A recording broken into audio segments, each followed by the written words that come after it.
The Eastern Roman Empire entered the 11th century under the reign of one of its greatest warrior emperors. Yet by its close, the empire would descend into a path of crisis and decay, a process that reached its peak at the decisive Battle of Manzikert in 1071. How did a single defeat, led by a capable general against a numerically superior enemy, result in the loss of the empire's heartland? This is the compelling story of the events that defined the history of the Eastern Mediterranean and transformed what began as a regional conflict into a religious one. Welcome to the first video in our series on the First Crusade. The reign of Basil II was the pinnacle of the Eastern Roman Empire. This emperor of the Macedonian dynasty was a true warrior, capable administrator, and astute diplomat.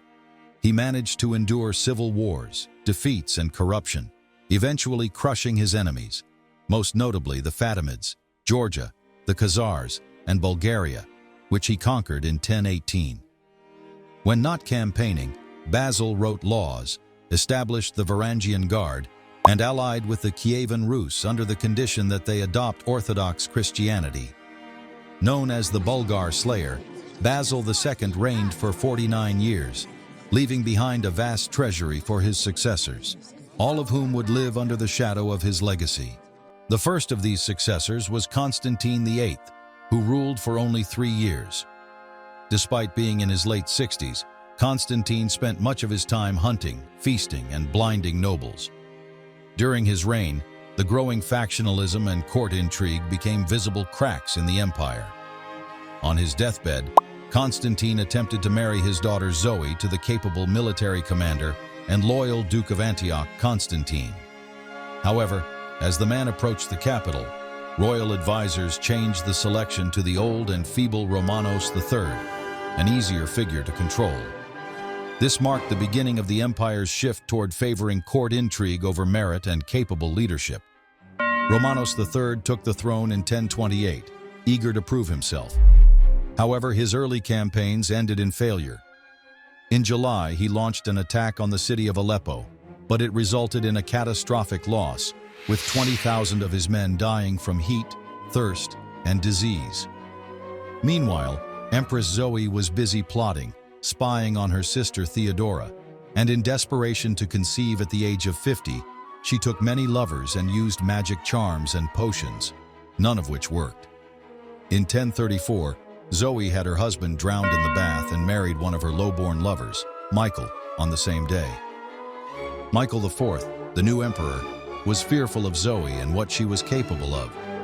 He confined her to her chambers while attempting to restore the empire's strength. His rule saw significant economic improvements and a key victory over the Bulgarians, who had started a major revolt. However, these achievements were largely due to his advisors, particularly John the Eunuch, who managed finances, and the famed Viking Harald Hardrada, who led the Varangians to victory in 1041, earning the nickname Bulgar Burner. But Michael's reign was not without its problems. The emperor became ill. Michael IV died of natural causes at the end of the year.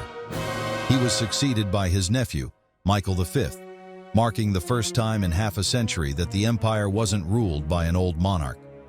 However, Michael V's rule continued the tradition of incompetence. He immediately arrested Harald Hardrada, exiled his uncle John, and later his adoptive mother Empress Zoe, which sparked a major revolt in the capital.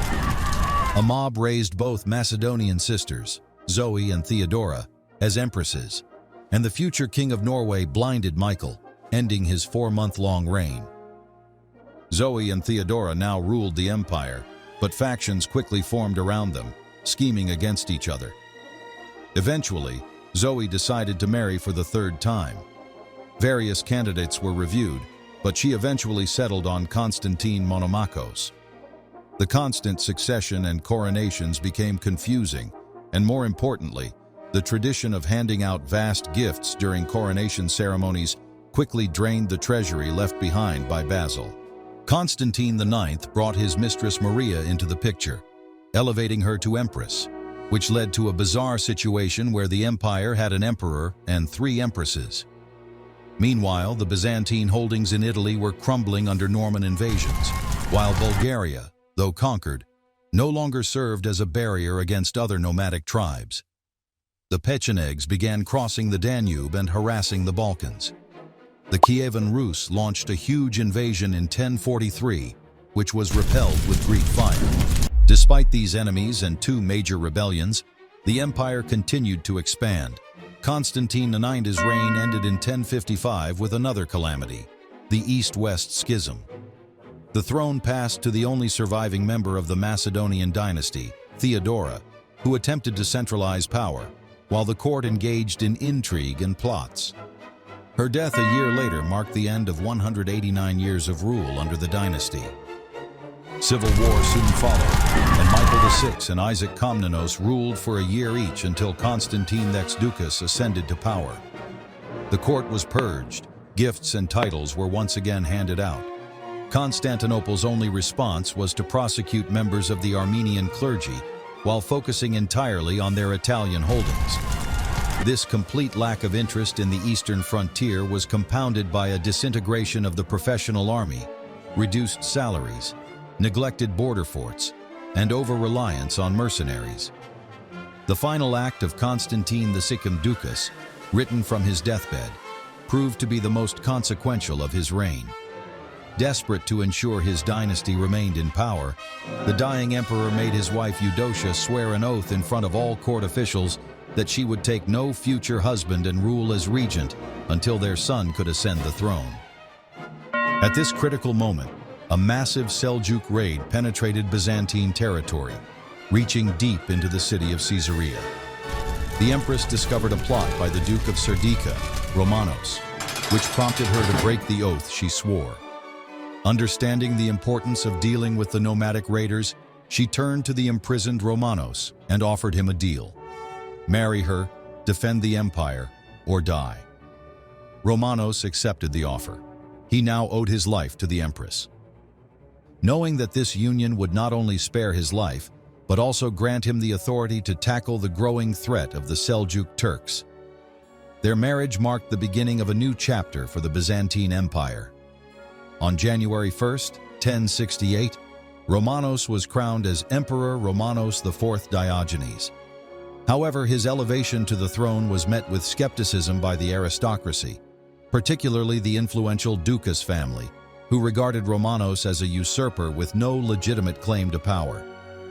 Despite these political tensions, Romanos wasted no time in preparing to confront the empire's greatest foe. Decades of neglect and corruption had left the once mighty Byzantine army in a dire state. It was now little more than a collection of poorly trained peasants and undisciplined mercenaries. Romanos took on the arduous task of reorganizing and revitalizing the army, imposing strict discipline and reintroducing rigorous training regimens. The urgency of these reforms became clear in 1068, when news of a Seljuk raid reached Constantinople. The nomads had plundered Neo-Caesarea, a key Byzantine city in northern Anatolia. Romanos assembled a small but determined force and pursued the raiders relentlessly for 8 days. Eventually, the Seljuks, weighed down by their loot and captives, were forced to abandon their spoils and retreat. Though not a decisive victory, this show of determination boosted Romanos's confidence and demonstrated his commitment to defending the empire. Romanos returned to the capital to consolidate his position. He knew that the empire's survival depended on the support of his nobility, but their hostility persisted. The Ducas family, in particular, continued to conspire against him, undermining his efforts at every turn. Nevertheless, Romanos pressed forward, focusing on military readiness and frontier defense. In 1070, Alp Arslan launched a campaign into Armenia and eastern Anatolia, capturing key fortresses and devastating the countryside. His forces moved with remarkable speed, leaving the Byzantine defenders scrambling to respond. Romanos recognized that a decisive confrontation was inevitable and began preparing for a campaign to meet the Seljuks head-on.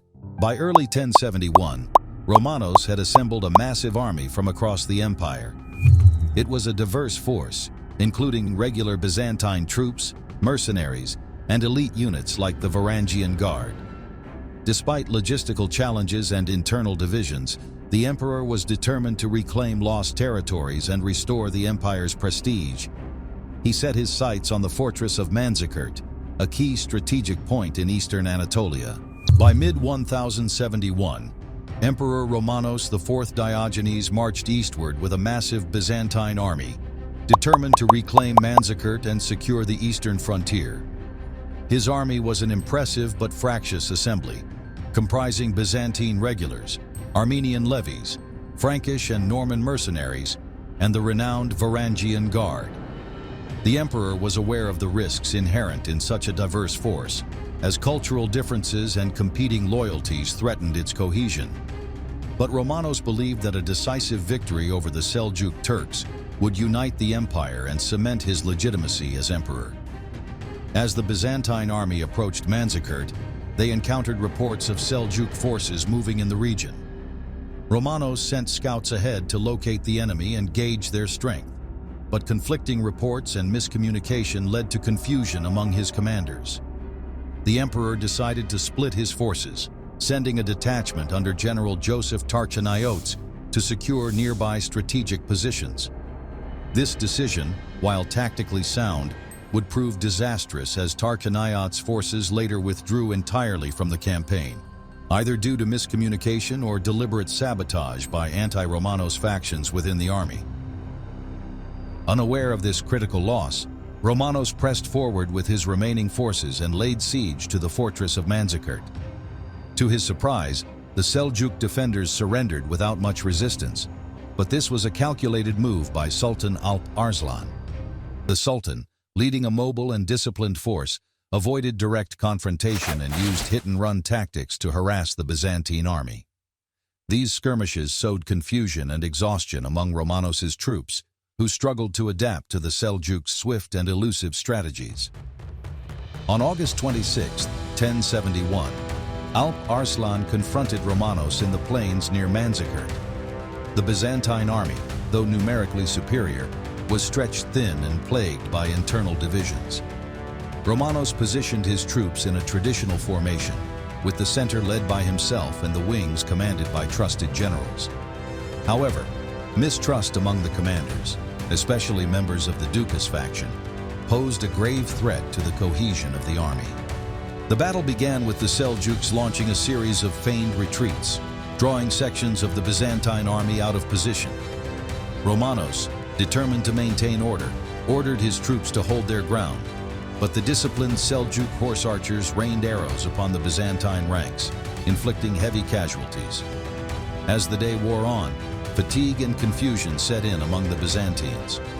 The turning point came when the Byzantine rearguard, commanded by Andronikos Doukas, a member of the emperor's rivals, abandoned their position and retreated. Whether this was due to cowardice or deliberate betrayal remains a subject of debate, but the effect was catastrophic. Seeing the rearguard in retreat, the rest of the army panicked, mistaking it for a full-scale rout. The Seljuks seized the opportunity, surrounding the disorganized Byzantines and cutting them down mercilessly. Emperor Romanos fought valiantly in the center, rallying his troops and refusing to abandon the field despite the chaos. Ultimately, he was captured along with many of his remaining soldiers. Arslan, recognizing the significance of his prisoner, treated Romanos with unexpected magnanimity. The emperor was brought before the Sultan, who reportedly asked him, "What would you do if I were your prisoner?" Romanos, displaying a blend of wit and humility, replied, "Perhaps I would kill you or parade you through my city."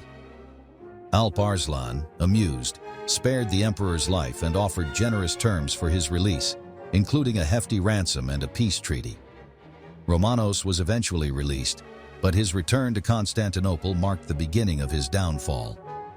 The Dukas family capitalized on his defeat to delegitimize his rule. Michael Dukas, backed by the aristocracy, seized the throne, and Romanos was betrayed, blinded, and exiled. His tragic end underscored the Byzantine Empire's internal weaknesses and the corrosive effects of political rivalries. The Battle of Manzikert, while not the immediate death knell of the Byzantine Empire, had far-reaching consequences. It marked the beginning of the end for Byzantine control over Anatolia, as the Seljuks established their dominance in the region. The loss of these fertile lands dealt a severe blow to the empire's economy and military capacity. For the Seljuk Sultanate, the victory solidified Alp Arslan's reputation as a brilliant strategist and cemented the Turks' place as a dominant force in the Islamic world. The battle also set the stage for the gradual Turkification of Anatolia and, indirectly, the launch of the First Crusade as Western Europe sought to reclaim lost Christian territories. In hindsight, the Battle of Manzikert serves as a powerful lesson in leadership, strategy, and the perils of internal division. Romanos IV. Diogenes' valiant efforts to defend the empire were undermined not by the strength of his enemies alone, but by the betrayal and discord within his own ranks. It remains one of history's most pivotal encounters, reshaping the balance of power in the medieval world. In hindsight, the Battle of Manzikert serves as a poignant reminder of the dangers posed by internal strife and political instability. Romanos IV Diogenes, though flawed in certain aspects of his leadership, demonstrated bravery and commitment to the defense of the Byzantine Empire. However, his downfall was less a result of his battlefield defeat and more a consequence of the deep-seated divisions within Byzantine society and its ruling elite. The betrayal by members of his own ranks, particularly Andronikos Doukas and other aristocrats, exemplified the destructive power of factionalism in an empire already struggling to maintain its cohesion. For the Byzantine Empire, the consequences of Manzikert extended far beyond the battlefield. The loss of much of Anatolia, the empire's agricultural and military heartland, weakened its ability to sustain large armies and fund its defense. Over time, this led to a gradual erosion of Byzantine influence and authority in the eastern Mediterranean. The Seljuks quickly filled the power vacuum, establishing the Sultanate of Rum and solidifying their presence in the region. Anatolia, once a bastion of Hellenistic and Christian culture, began its transformation into a predominantly Turkish and Islamic region. The legacy of the Battle of Manzikert resonates through history as a critical juncture in the medieval world. It marked the beginning of the Byzantine Empire's territorial decline and the rise of Turkish influence in Anatolia, a transformation that would shape the geopolitical and cultural landscape of the region. For medieval historians, Manzikert serves as a case study in the interplay of leadership, strategy, and the consequences of internal divisions within empires. Today, the ruins of Manzikert stand as a silent witness to this pivotal moment in history. The plains where Byzantine legions and Seljuk warriors clashed echo with the lessons of courage, betrayal, and resilience. While the empire that Romanos IV Diogenes sought to protect has long since vanished, the story of his struggle against impossible odds endures, a reminder of the fragility of even the mightiest powers and the enduring impact of human ambition and folly on the course of history. We are going to release the second episode in our series on the First Crusade, so make sure you are subscribed and have pressed the bell button to see it. Please consider liking, commenting, and sharing. It helps immensely. This is the Knights and Conquests channel, and we will catch you on the next one.